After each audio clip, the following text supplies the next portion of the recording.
If you could wave a magic wand and change a behavior in your young child with autism or signs of autism, what behavior would you change? When people find out that I'm a behavior analyst working with children with autism and toddlers showing signs, the most common question I get is this: how do I stop my child from blank? A problem behavior like hitting. Very rarely does somebody say a behavior they want to change is language or getting dressed in the morning or going to the doctor's office without a fuss. But we really need to focus on the positive behaviors that we want to increase, not just the problem behaviors we want to reduce. Since this is such a common question, I'm going to use hitting, and we're going to talk all about reducing hitting in children with any kind of disability or even typically developing children.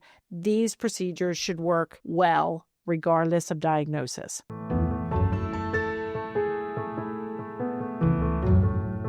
I'm Dr. Mary Barbera, and I have been in the autism world for over 25 years. First, as a very confused and overwhelmed mom when my firstborn son started showing signs of autism a little after the age of 1 and was diagnosed the day before he was 3. And then as a doctoral-level behavior analyst, best-selling author, and online course creator. Every week, I provide you with insights on turning autism or signs of autism around. So if you haven't joined the almost 200,000 subscribers on my YouTube channel, you can do that now. And please turn on the notification bell so you don't miss out on future videos too. So for over a decade, I have been creating video blogs and podcasts with over 11 million video views on YouTube. But today I'm focusing on one of the biggest issues, and that is aggression, and specifically hitting. Hitting is one of the most common forms of aggression I see in all kids with and without a diagnosis. And it's something that needs to be prevented and reacted to correctly. Otherwise, hitting and other problem behaviors will most likely go up instead of down. Teaching a child to answer questions, to tie his shoes, or to get a haircut doesn't happen in a vacuum. It's crucial to assess and address problem behaviors like hitting while we are also working on teaching new skills. They actually have to be done together, not separately. And sometimes, a lot of times, we need to adjust our approach to prevent problem behaviors, so that prevention is really the key. The first step in addressing hitting is to assess.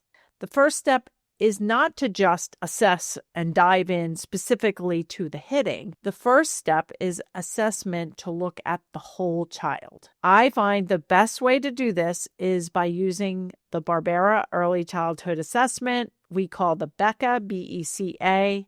Over 65,000 parents and professionals have already taken the BECA digital assessment since 2022, and it's at a very low price now at marybarbera.com/assessment. You'll get scores in 3 crucial areas: self-care or adaptive skills like picky eating, sleeping, potty training.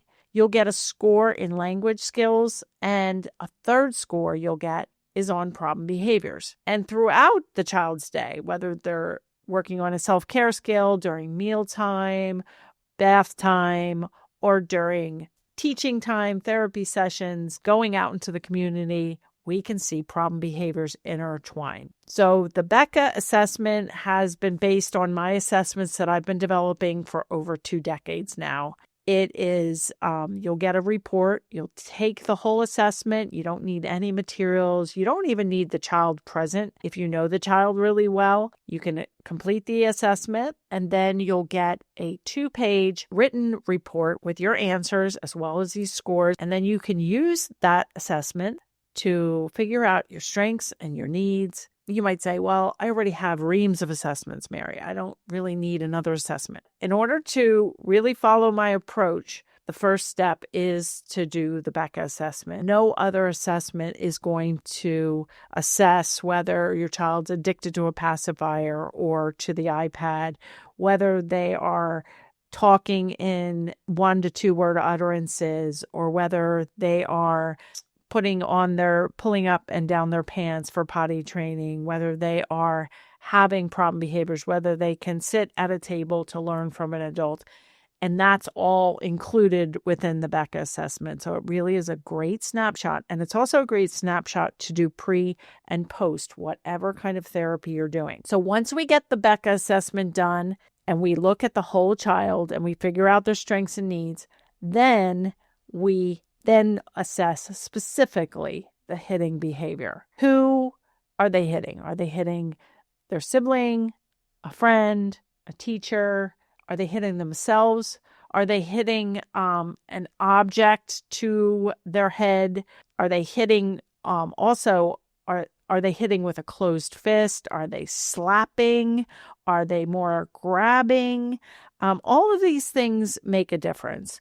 If they have a punch, that's obviously going to be a little bit more serious than a slap. If they are 18 months versus 5 years of age, that's also going to make a difference. The magnitude of the hitting.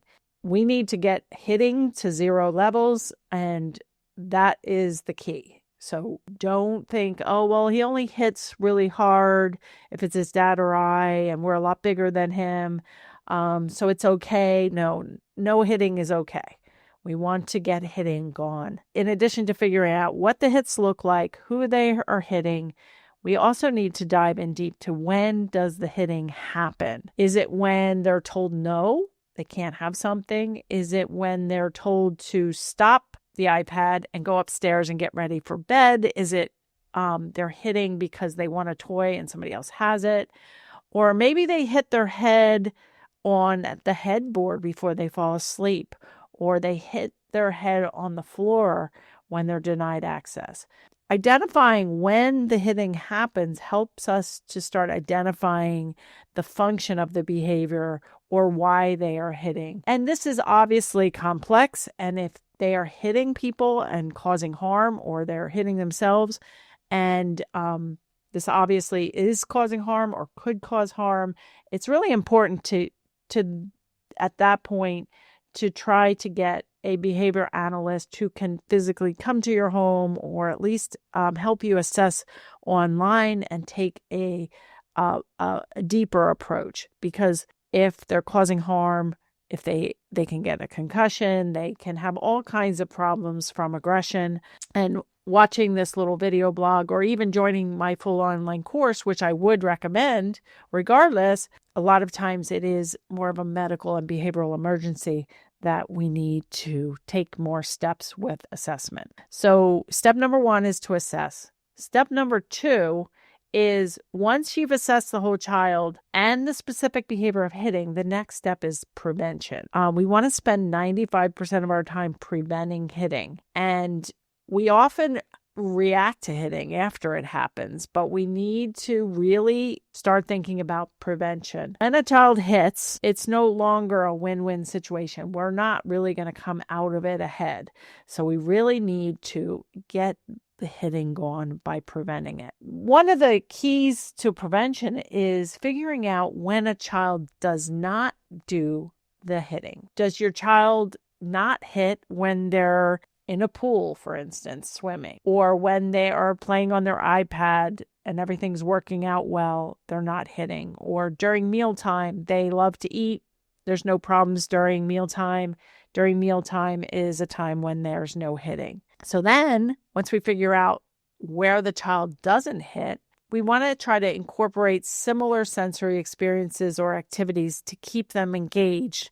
It's important not to let the child rely on all of these activities all of the time, but we need to gradually fade out reinforcement and fade in demands. I often say that if a child is exhibiting any problem behaviors, and we're going to say hitting, the demands are too high and the reinforcement's too low. So my point about prevention is we need to flip that and make the reinforcement super high. Think spoiling grandma, think everything, you're just over delivering for the child, and make demands super low, right? But we can't live in that state forever. So once we get the slate clean, we've got really high levels of engagement and reinforcement and a lot more yeses than nos, then we can systematically phase out the reinforcement and phase in the demands so that we have a really stable situation where the child's happy, they're engaged, and they're not hitting or engaging in other problem behaviors. The third step after assessment and figuring out how to prevent is we make a plan. The prevention we need to be doing all the time, but then it's important to see what about that prevention has been working. And we can take the Becca digital assessment, we can turn that into strengths and needs and make a plan. And then we can also make sure everybody in the home, in the school, all is preventing and reacting to the behavior in the same way. It will always involve increasing the activities that your child enjoys and positive reinforcement and engagement. And if you're at your wit's end and you have multiple kids, you have a job that you're trying to do and keep your child engaged, you're probably going to need to look at that, because kids, especially if they're diagnosed with autism, but even kids that are typically developing or just speech delayed, need a lot more engagement than they're usually getting. Studies show that all kids need to be engaged during most of their waking hours, which is about 80 to 100 hours per week. And so this is like a lot of time. So we might need to think like, does this child need to go to daycare? Or do they need to go into an ABA clinic? Or do ABA providers need to come to the home? Do we need to, if we can afford it, hire a mommy's helper or get volunteer help or some way to keep your child engaged? Because a happy, engaged child rarely has problem behaviors. But stopping behavior such as hitting and other problem behaviors is complex. But with the right strategies in place, it's absolutely possible to get hitting and other severe problem behaviors at or near zero. If you want to dive in deeper to both preventative and reactive strategies to problem behaviors and ways to increase talking and self-care, I have a free 1-hour workshop where we can explore more on this topic and give you the tools to create real change in your child's behavior.